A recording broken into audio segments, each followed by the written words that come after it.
You're listening to the Veterinary Innovation Podcast.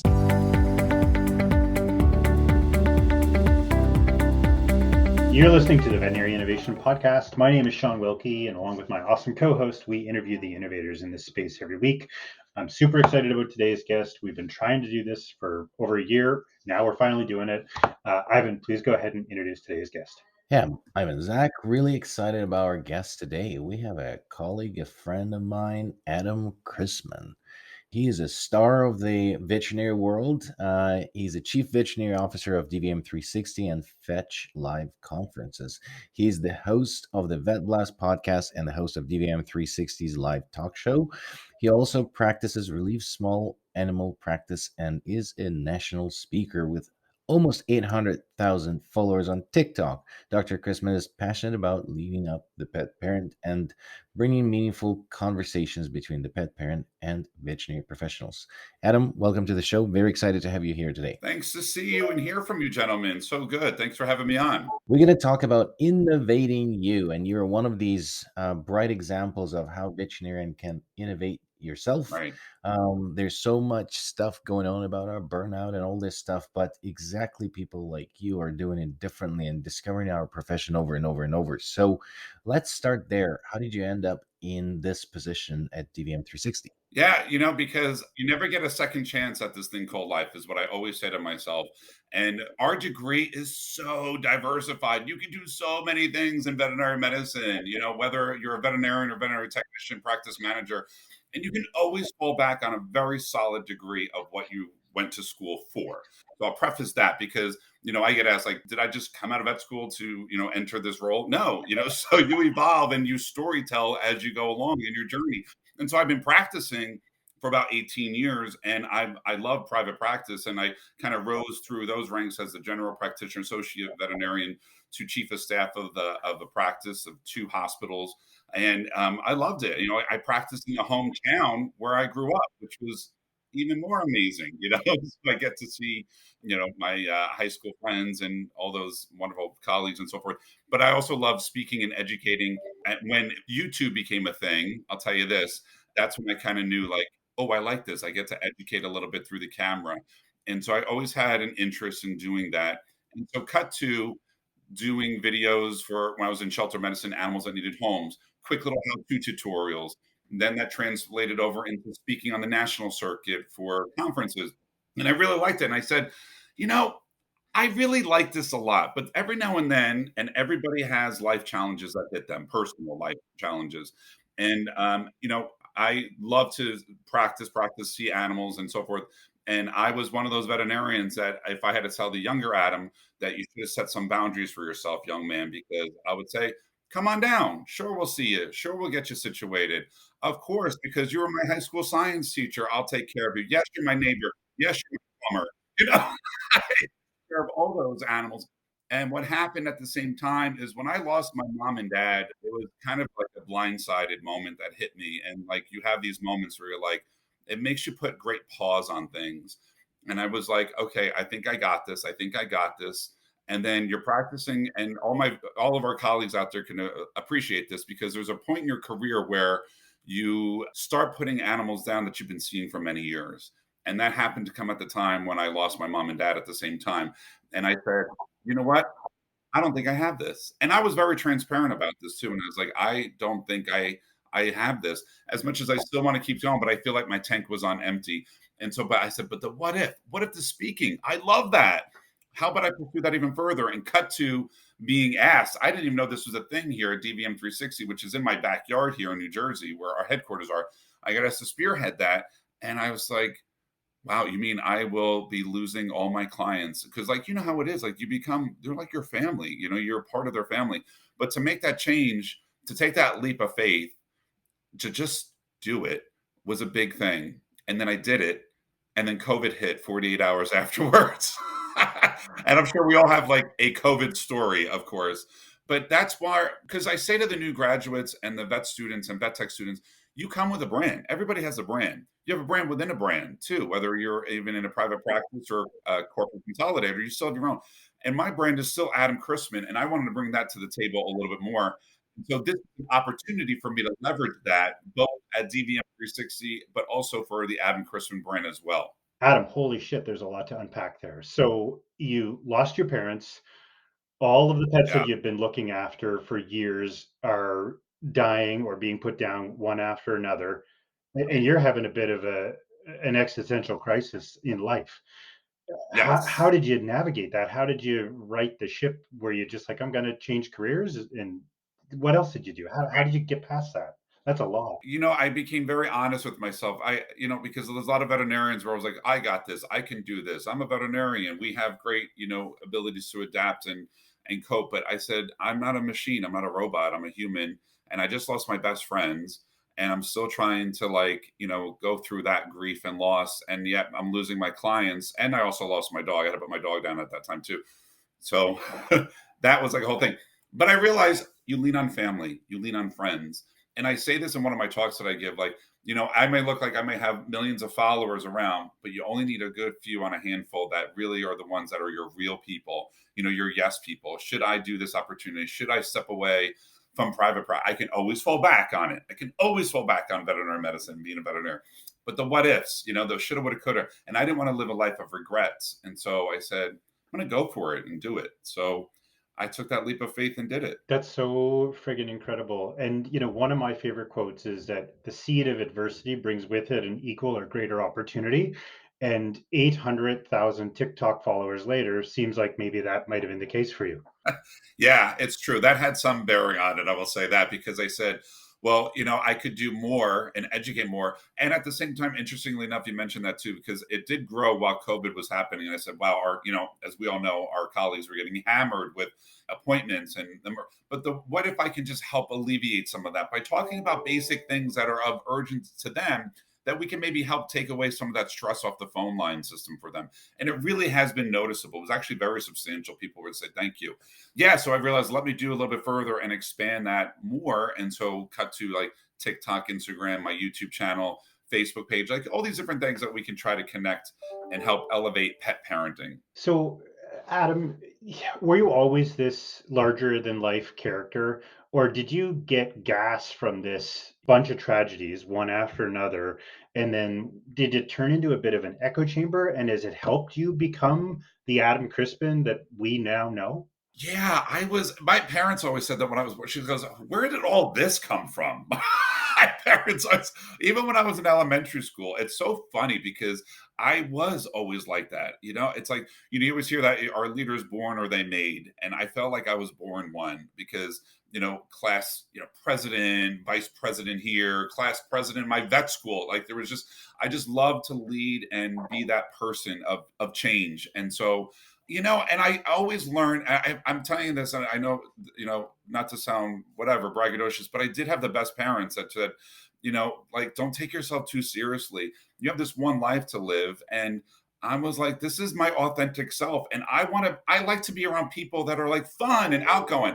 I want to be the guy that like when they leave a party, they're like, where did he go? Versus when he leaves a party, like, oh, thank God he left. So that's me. So awesome. So, one of the talking points that you have around innovating you is kind of surrounding yourself with real people. And I know exactly where you're coming with that, but how does that actually help innovate you or the new you that you want to become? Yeah, no, thank you for that because it's such a timely thing right now. I mean, we're surrounded by so many likes and shares and views and followers, but that can falsely elevate somebody to a standard that doesn't even exist. I mean, we got filters out there and all those different things. And, what you want to surround yourself is with people that will truly get you and be on the lookout for you. And you, as a listener, have to be open to hearing their feedback. Like, there were times when I had my friends that would be like, you should not, I can't believe you just posted that. You need to take that down right away. I'm like, really? I didn't think anything else. And they'll tell me the why. And I said, okay. And you got to be open to it. Say, thank you. I will remove that. Or, you should not do this job, change or whatever. Like, this person is not looking out for your best interest. Don't sign this deal. It seems like really wrong. And so you don't want to argue and be combative with people, but it really is very interesting. It opens up such greater dialogue. And what you really find is you find your authentic self and your voice through all those conversations that happen. And that's brilliant. It really is. It's wonderful. So Adam, I watched you over the last 2 years, and to me, Fetch Conference didn't exist or existed, and I didn't really want to know about it. Sorry, to be honest, before.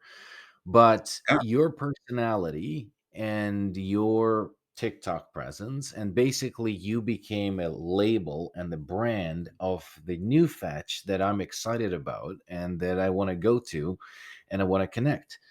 So, was that the goal and you achieved it? Is this something that was sort of a collateral thing that came about? And did you actually plan to use your personal brand to now make this conference a success? Oh, such a great question, Ivan. Get over here and high five me right now, because it's it was a collaborative effort when we sat down and brainstormed about this. So, you learn about this, how to do a brand reassessment, and what is that going to look like? And I did mention to the team that, listen, I can bring the energy, I can bring the fun. Do you want me to tone it down?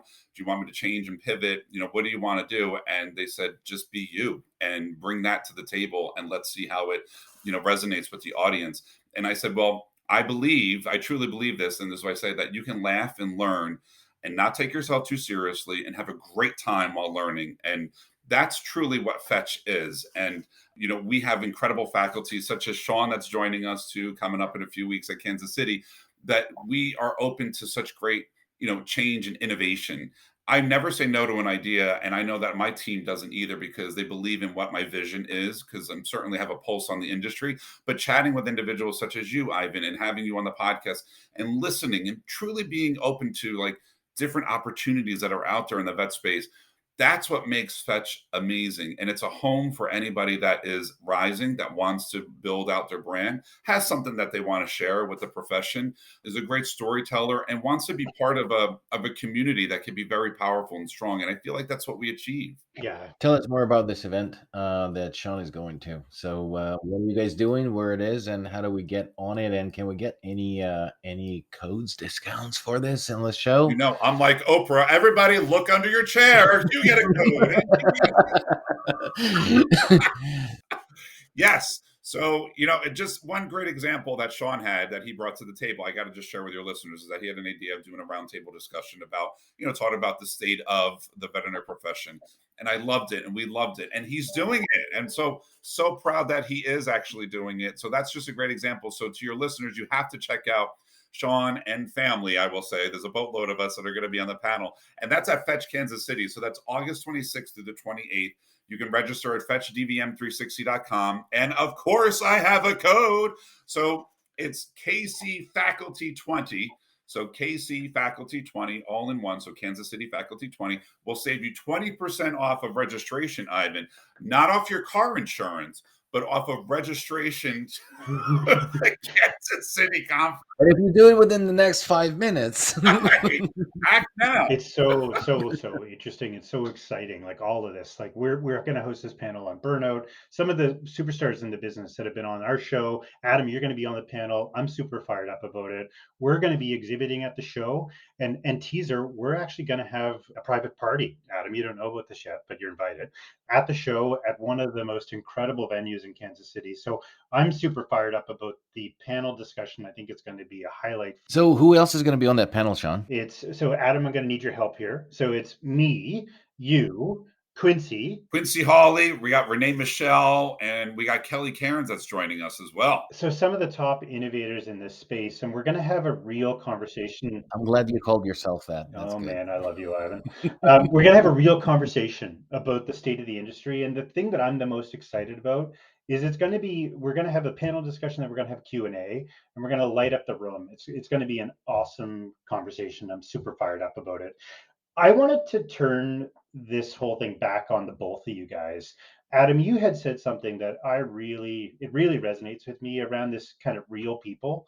And as much as me and Ivan give each other shit over this show, like constantly, I feel like we are that for each other. Like I'll be struggling and I'll call Ivan, and Ivan will be like, man, sounds like you're burned out. Like, what are you doing? Are you like, why don't you stop working tomorrow?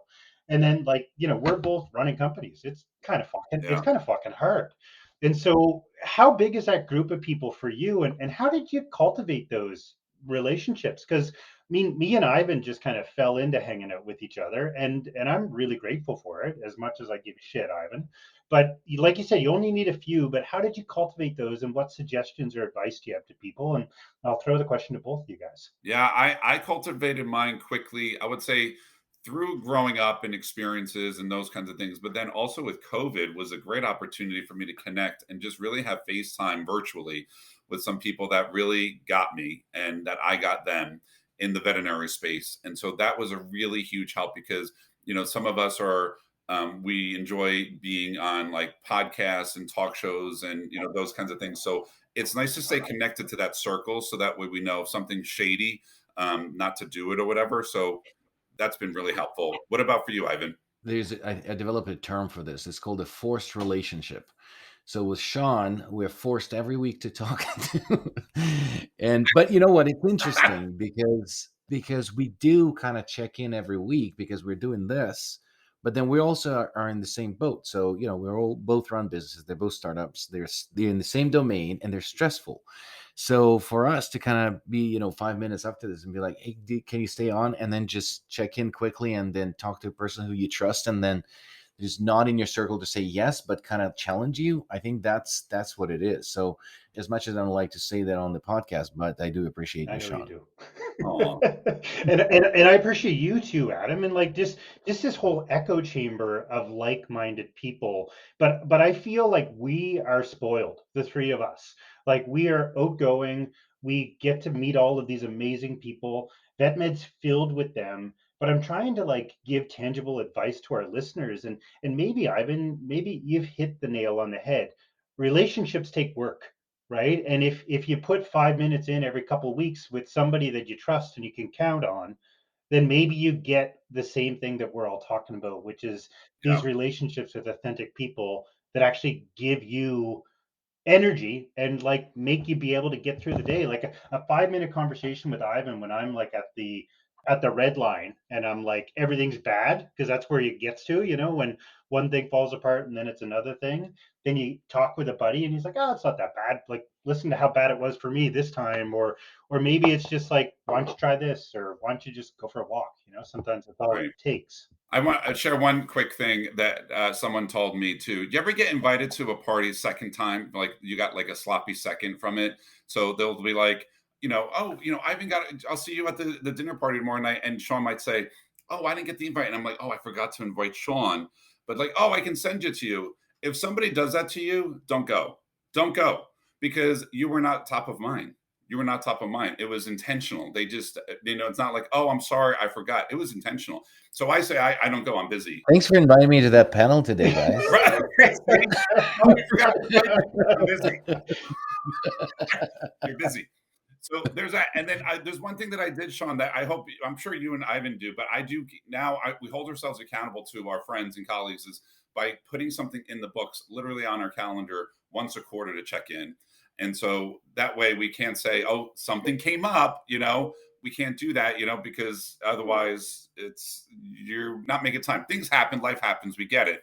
But for the most part, checking in at least once a quarter with friends and colleagues is important to us. And I think it just gives you such gas to fill your tank to get through the hard shit. If you don't make the effort, it doesn't happen. And then that's what I think makes us often feel like we're alone or on an island of Right, despair. right, So I think if there's one thing that I would call attention to is like, we all know our people. Like we know who they are. We have our five people. So right. maybe that's the message at the end of the day is like, make sure you put time on the calendar. If you're busy like the rest of us, just schedule it in.